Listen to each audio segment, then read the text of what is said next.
Exit polls in Poland's presidential election suggest the incumbent, Andrzej Duda, has finished first but without enough votes to win outright. If confirmed, Mr. Duda, a conservative, will face the liberal mayor of Warsaw, Rafał Trzaskowski, in the second round in 2 weeks' time. The polls suggest Mr. Duda took just under 42% of the vote and Mr. Trzaskowski just over 30%. Turnout was high despite coronavirus and social distancing restrictions.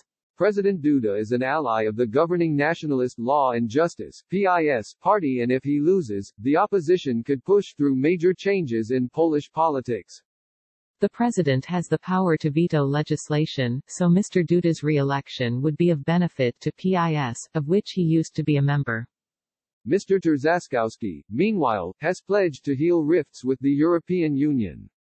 Mr. Duda's allies have frequently clashed with the bloc over controversial reforms to the judiciary and media. Mr. Trzaskowski rose fast in the polls after joining the race in May.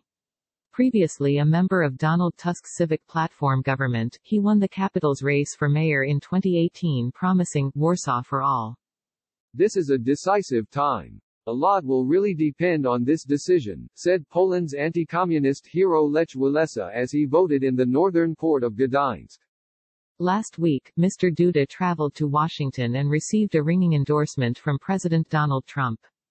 He's doing a terrific job, said President Trump, in what was widely seen as a domestic boost for Mr. Duda. The people of Poland think the world of him.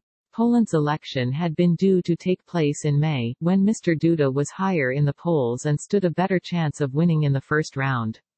Although the epidemic had not yet peaked, the government was desperate for the May vote to go ahead.